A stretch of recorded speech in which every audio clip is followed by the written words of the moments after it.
Isang magandang araw sa inyo aking mga kalakbay. Narito po ngayon ako sa Bonsai Shawarma and Milk Tea. Only here at Barangay Cuyab, San Pedro, Laguna.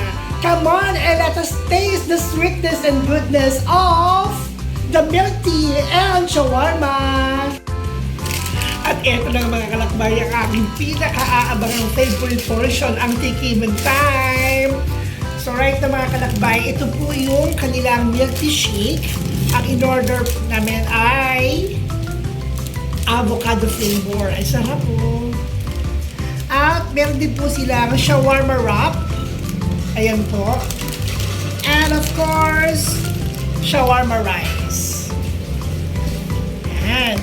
And wait, there's more! Meron pa po silang nachos. Ayan. Grabe mga kalakbay. Ang sarap. At ang mas masarap pa dyan, yung presyo. Pagmasa.